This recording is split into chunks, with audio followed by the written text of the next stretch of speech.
I don't like to have messy hair. I don't like to have frizzy hair. I like to have neat, well done hair. So I spend a lot of time straightening my hair and blow drying it, so now it's really damaged. I guess I would like to have smoother hair, and I'd really just like to be able to not spend 45 minutes styling my hair every day. It's a pain.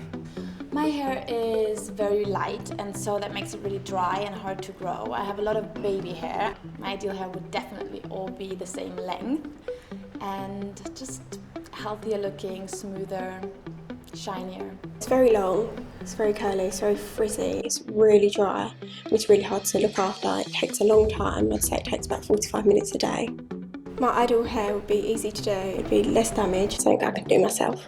Not as big, as crazy and wild as what it is.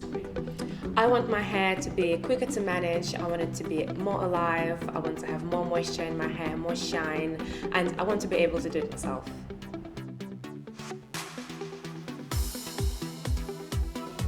My name's Alfie, I'm a director at Trevor Sorbie, and I'm here with the KeraStraight art team today to show you how we go about doing the KeraStraight treatment in your salon.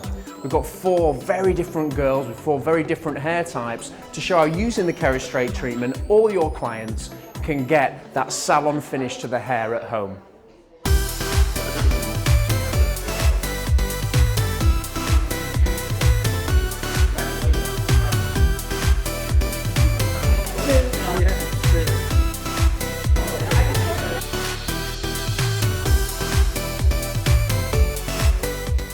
Now, the most important part of the whole KeraStraight service is the consultation. This is where we find out exactly how that client feels about their own hair, and we do that with 5 simple words. Tell me about your hair. Curly and big, difficult to manage. I want my hair to be more moisturised, soft. Quite voluminous, quite difficult to manage.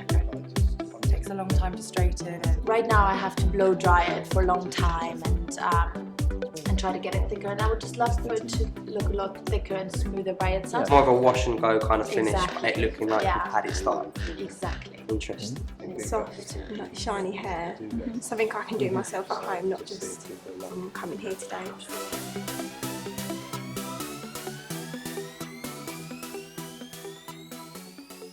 Pre-treatment cleanser is a mild cleansing shampoo that opens up the cuticle layer and it softens the hair down. You'd always do 2 shampoos, and in most instances the second shampoo you'd leave for 5 minutes. But Henry's doing it a little bit different. Do you want to tell me why, Henry? Yeah, so we've got quite blonde, porous hair, so there's no need to leave a second shampoo on to soften it because it's already quite soft. Great, right, I'll leave you to it. Thank you. Just place a cap onto your hair just to lock that shampoo for 5 minutes and allow the moisture to be retained in your hair.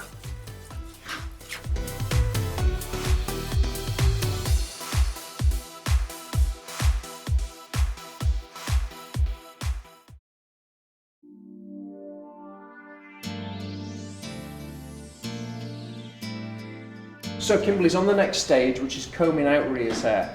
You're using a tail comb. So I'm using a tail comb to really get the understanding of Ria's hair. Ria's told me a little bit about it, but just to get a better understanding of that.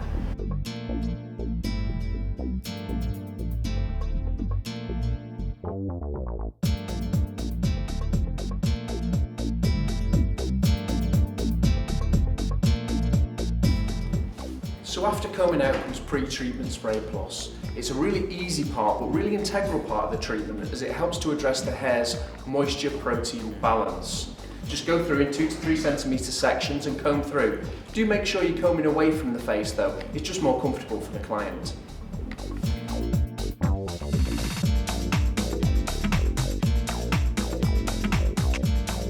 So now this is it, the application of KeraStraight Ultimate. But even though this is the main event, it's actually really easy. So what are you doing, Matthew? So we're applying the treatment on sections of between 2 and 3 centimetres deep, and we apply near to the roots but not directly onto them, or work the treatment near the roots as we comb the section through. So Henry, I can see you're nearly finished here. What is it you're focusing on? Yeah, so I'm combing each section back away from the face for client comfort, and also allowing the underneath product to penetrate through.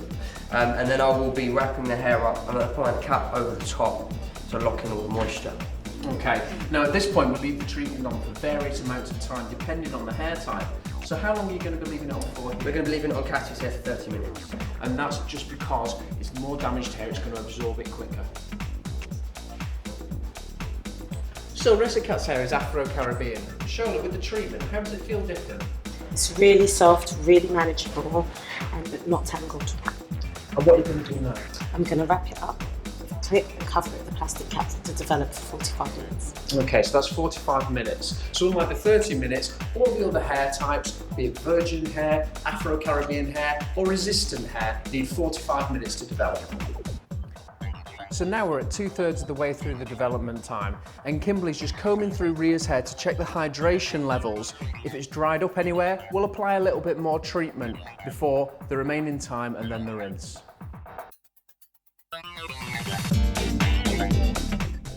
So now after the development time, we're on to the rinsing phase. Matthew, how long are you going to be rinsing for? So on Nina's hair, we're just going to rinse for 20 seconds. Okay, but Henry, you're going to be rinsing a little bit different, aren't you? Yeah, we're going to be rinsing for about 1:20, just because on Katya's hair it's blonde. Keratin's got a bit of a yellow tinge to it, so we can leave the colour a bit warm. Great, I'll leave you guys to it.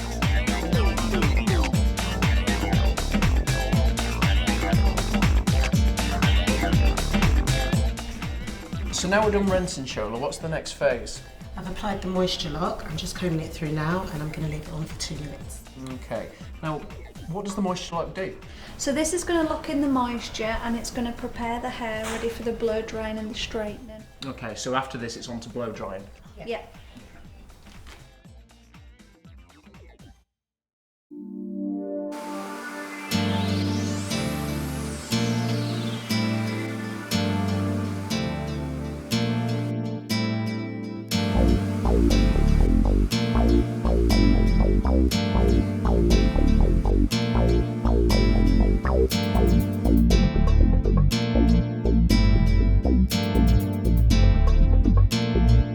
So now we've done with the blow drying, we're on to the ironing phase. But before you even start, Matthew, what is it you're about to do now? Okay, so on this section here, we're going to perform a tap out. And the reason for that is because the hair is more resistant and stronger curl, we want to make sure we get tension and smoothness right near the root section. So we're going to hold this really firmly, go in with the iron and simply tap that section just once and hold it and allow it to cool down. Fantastic. So it's these little details that get the most polish and result for your client.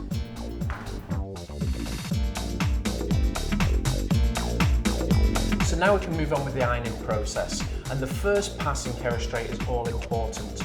We use the KeraStraight Easy Comb. Matthew, what are you doing now? So we're using the Easy Comb to allow for even and consistent tension through the hair. So we go in near the root area, make sure we've got a good firm hold of the hair, and then we follow through with our first pass of the irons. The first pass makes sure that the keratin is really stable through the hair, and then we finish off with the Easy Comb just on those tips, just to make sure we have a really smooth and even surface to work through. So after the first pass, we continue with the ironing, and this is done in accordance with the application matrix found in your KeraStraight literature. This contains information on how many passes you should be doing and what heat you should have the straightening irons on. Matthew, what are you using there? Okay, so we're using 230-degree irons here, and we're going with 10 passes. Why have you chosen that? So on Nina's hair, she's got no previous chemical surfaces through the ends here, and the hair is really strong and virgin texture. It's quite curly as well, so to get the most from the treatments, we want to iron the hair at maximum heat and maximum passes. I think your temperature and passes are the same as they were for Matthew, aren't they? Yeah, they are. Okay. How does it feel as you're working through? Every section is getting better and better. With each pass, you can feel the texture really changing. You really can. I bet you're dying to get your hands in here, aren't you, Liv? Yes. Oh my god. Wow. So Katya's KeraStraight treatment is obviously a little bit different. So what have you chosen as far as the temperature and the passes goes? Yeah, so on Katya's hair being blonde and a little bit more fragile, we've gone with a 180 degrees on the iron. We're going with 6 passes per section. Okay. Now, obviously you're using the KeraStraight irons. What's the benefit of that over another set of irons? Yeah, so you've got a titanium plate, so it glides through the hair a lot smoother.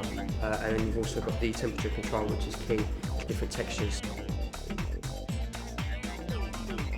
Okay, so obviously we've got a different hair texture here on Ria. So how many passes are you doing, Kimberly, and on what temperature? So I'm doing 8 passes through the hair and at 200 degrees. Okay, I really also want to draw attention to just how nice and slow Kimberly's taking these passes. It seems like it might take more time, but because it's super easy, you get a really nice polished result out of it. It's really worth spending the time.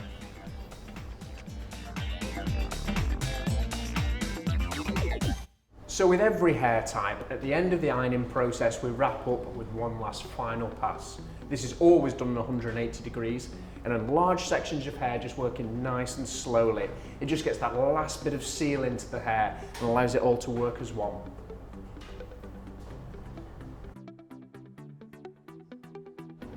Now, the process is complete, and the treatment can be shampooed after 30 minutes, but I find most clients tend to prefer to look after themselves at home. Afterwards, either way, the KeraStraight is going to leave their hair beautifully nourished, beautifully shiny, and very, very easy to manage. Shine. I love it. So shiny.